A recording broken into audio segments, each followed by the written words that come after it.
Առաջին եթերում դուք դիտում եք հարցազրույցի հերթական թողարկումը։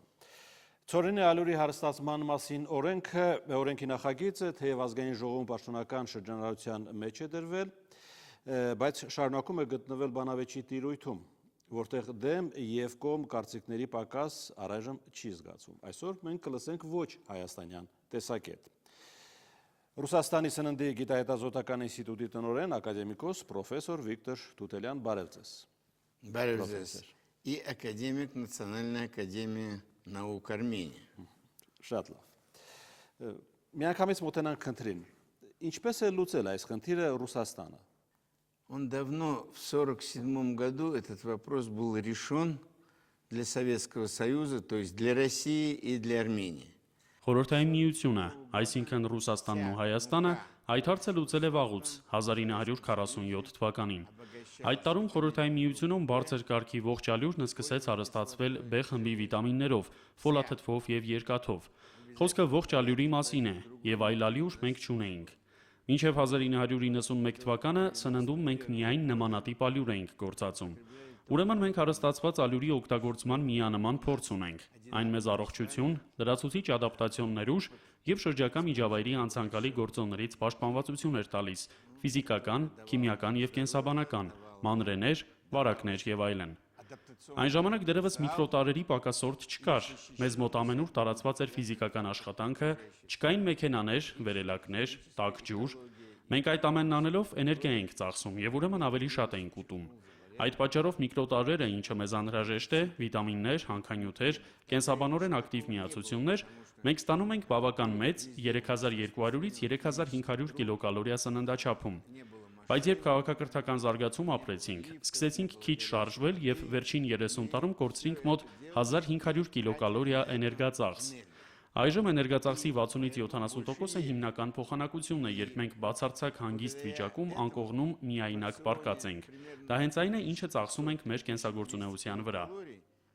Եվս 10%-ը սննդի մարսումն է։ Մնացած 15-20%-ը, որը չափազանց քիչ է, ֆիզիկական ակտիվությունն է։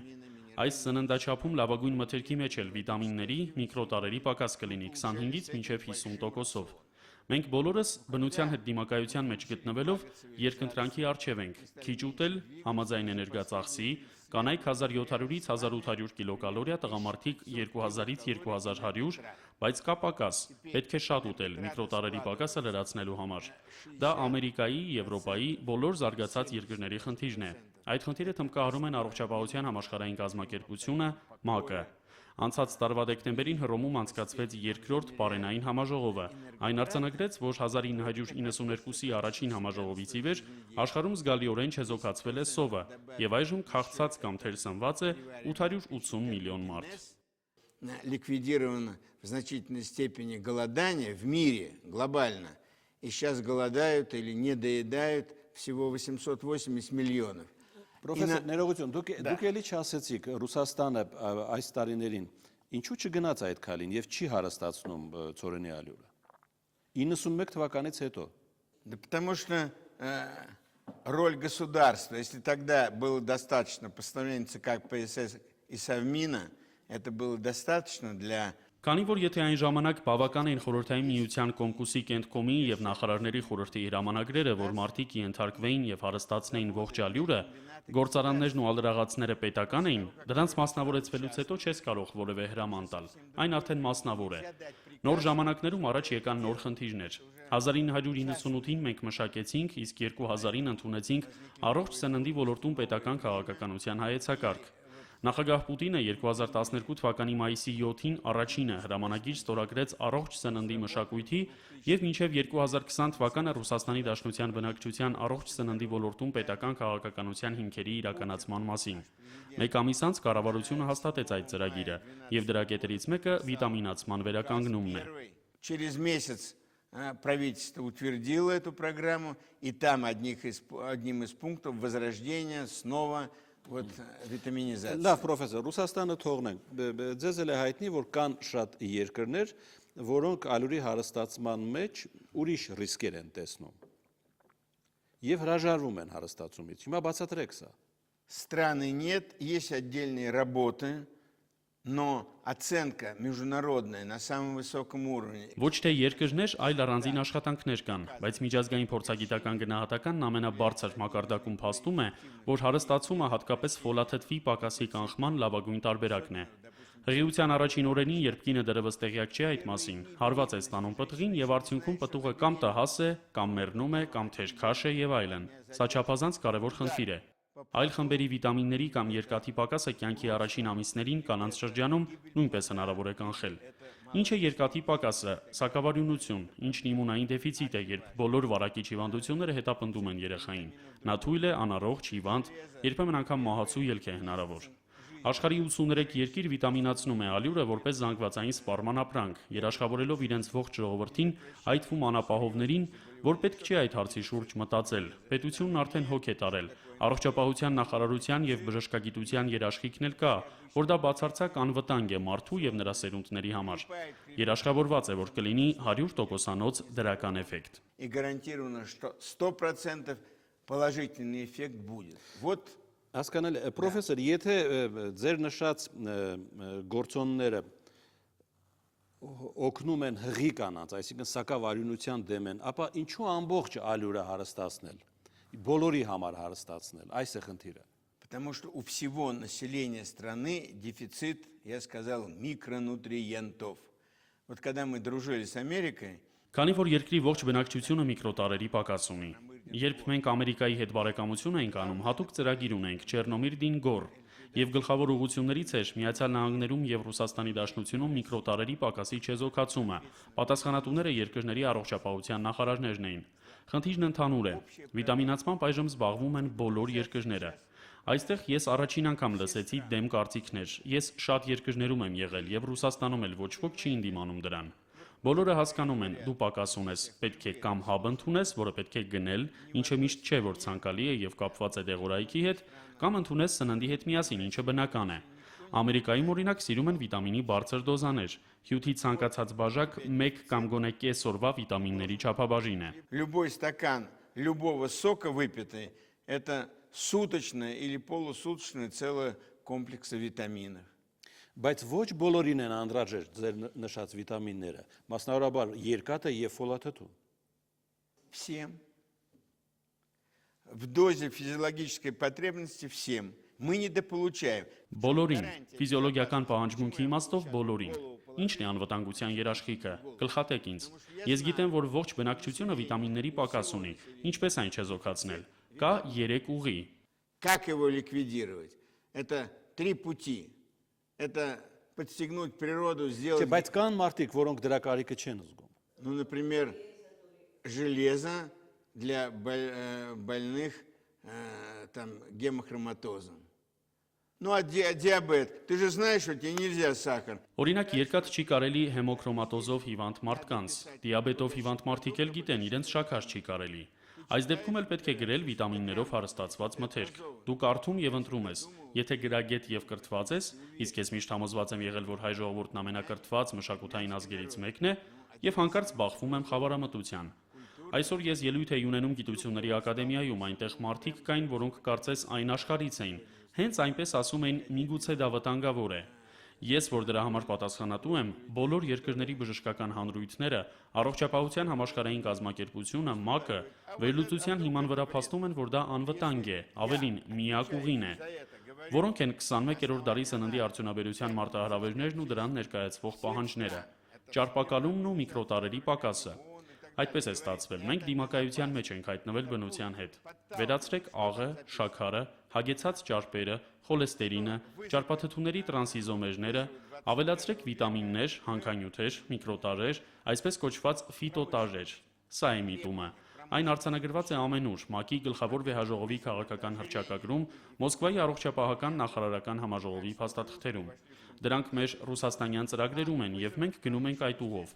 Այո, կարելի է վիտամինացնել հյութերը, այն ինչը զանգվածային սպառման համար է, ինչը նաև անապահով խավի համար կերաշխավորի հասանելիություն։ Նրանք թանկարժեք վիտամիններ չեն գնի, հանքանյութեր, բայց հաց կգնեն։ Դա երաշխիք է, որ նրանց առողջությունը կբարելավվի։ Им не до этого. Но хлеб они купят. И это гарантия, что у них будет со здоровьем значительно лучше. Լավ, ես երկու օրինակ առանձնացնեմ։ Օրինակ շվեդները եւ Դանիան ինչու են հրաժարվել։ Հարստացնելով, բայց հետո հրաժարվել են։ Իսկ Մեծ Բրիտանիան արդեն 10 տարուց ավելի քննարկում է, բայց չի գնում այդ քայլին հարստացման։ Որն է այստեղ նրանց մտավախությունը։ У них добровольная витаминизация. Они посчитали и в Дании, и в Швеции, что вот получение с другими видами не обязательно с хлебом. Նրանց մոտ կամավոր վիտամինացում է, եւ Դանիայում եւ Շվեդիայում կարծում են, որ իրենք ապահովում են իրենց վիտամիններով, պարտադիր չէ հացի միջոցով։ Նրանք պատասխանատվություն են ստանձնել եւ ներդրել են ալյուրի կամավոր հարստացման մեխանիզմը։ Այնտեղ նույնպես շուկա է եւ որոշ ալրաղացներ, հացարտադրողներ զբաղվում են դրանով, մյուսները ոչ։ Կա ընտրության հնարավորություն։ Բայց վիտամինային ապահովվածության գնահատումը ցույց է տալիս, որ լրացուցիչ աղբյուրների հաշվին կենսաբանորեն ակտիվ հավելումների լայն գործածմամբ նրանք դրա սուր խնդիրը չունեն։ Витаминной обеспеченности показывает, что вот за счет других дополнительных источников и широкого применения биологически активных добавок у них такой острой проблемы нет. Պրոֆեսոր, կա հետազոտություն, թե հակառակ կողմից դիտարկենք երկաթի ավելցուկը ինչ ռիսկեր է պարունակում մարդու օրգանիզմում։ Нет таких данных. Исследования есть, кто-то вдруг там поднимает вопрос, что вот риск там онкологических заболеваний. Նման տվյալներ չկան, հետազոտություններ առկա են։ Երբեմն հարց են բարձրացնում, թե ուռուցքային հիվանդությունների ռիսկ կա։ Ապա արվում է ընդարձակ վերլուծություն, ասենք 50,000 մարդ օգտագործում է հարստացված սնունդ, եւս 50,000-ը ոչ։ Արվում է հետևություն, թե տվյալներ չկան, մեծացնում, թե նվազեցնում է ուռուցքային հիվանդությունների ռիսկը։ Այս հետազոտություններն անցկացվել են Չիլիում, Միացյալ Նահանգներում, Կանադայում։ Այդ տվյալները հասանելի են, ես կարող եմ ներկայացնել դրանց հղումները։ Ուսումնասիրությունները шարունակվում են։ Բանական մոտեցումն այստեղ հետևյալն է. սկսեք զբաղվել դրանով, կազմակերպեք մշտադիտարկում, այսինքն հետևեք ինչ է կատարվում։ Начните это делать и организуйте мониторинг, то есть следите, что происходит. Ինչքան ժամանակ հետո բարձ կլինի այդ հարստացումը օգտավետ է մեզ համար թե ոչ։ Ну, понимаете, мы же должны все-таки смотреть, мы едины, как биологический вид. И не обязательно все на себе испытывать. Մենք պետք է հասկանանք, մենք միասնական ենք, որպես կենսաբանական տեսակ։ Պարտադիր չէ ամեն ինչ սեփական մաշկի վրա զգալ։ Սա մշտական հետազոտություն է։ Ինչպիսին է փաստացի սնման վիճակի գնահատումն օրինակ Ռուսաստանում։ Ամեն տարի 15,000 ընտանիք հետազոտվում է փաստացի սնման թեստով, գնահատվում է սննդային կարգավիճակը։ 3,000 մարդ անցնում է արյան վիտամինների, երկաթի, կալցիումի, այլ տարրերի ստուգում։ Սա մշտական աշխատանք է վերահսկողություն բնակչության առողջության պահպանման եւ սննդի նկատմամբ։ Մենք երկրի իշխանությունների հետ համաձայնեցինք, որ նմանատիպ կենտրոն պետք է հիմնել նաեւ Հայաստանում։ Պետք է ծրագիր մշակել, որը մի կողմից կդիտարկի իրավիճակը, մյուս կողմից կկրթի հանրությանն այդ հարցերում։ Ես եղել եմ շատ երկրներում եւ վիտամինացման հարցը խնդրահարույց չէ, բնականon կերպով է լուծվում։ Մի քանի շաբաթ առաջ Ճապոնիայում էի եւ ճշտեցի, որ բնակչության 84%-ն ընդունում է կենսաբանորեն ակտիվ հավելանյութեր։ Դրա ֆոնին Ճապոնիան նաեւ վիտամինացնում է ալյուրը։ Население принимает биологически активные добавки. На фоне этого Япония витаминизирует хлеб и муку. Դուք հանդիպել եք Հայաստանում մասնագետների, որոնք դեմ են ալյուրի հարստացմանը, եւ լսել եք նրանց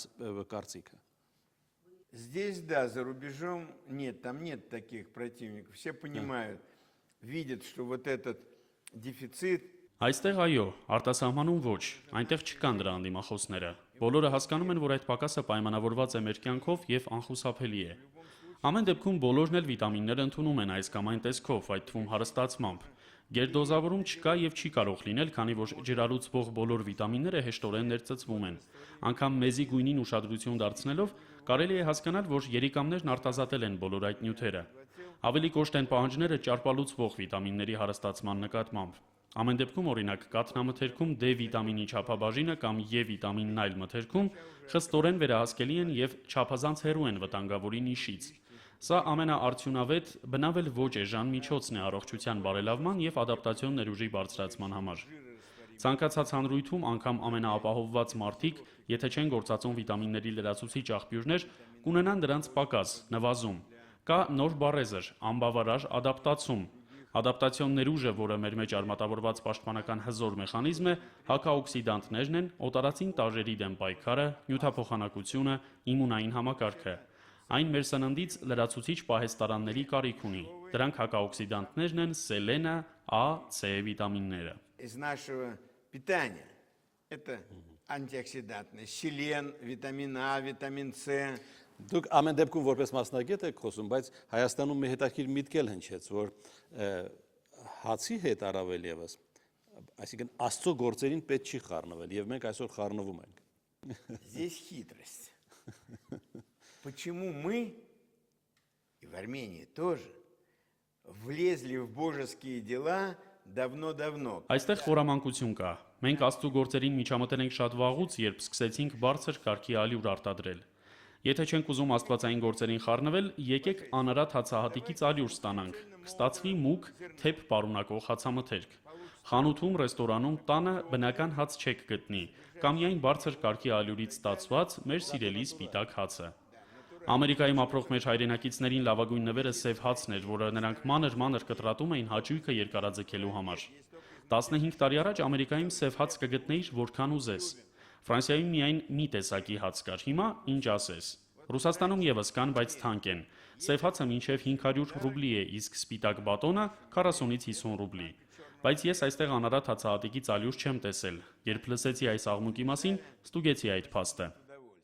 Специально заходил, вот когда услышал вот это, что столько шума идет из-за, в общем-то, простой, всем понятной, объективной, гарантированной государством и Պրոֆեսոր, դուք մեծ փորձ ունեք,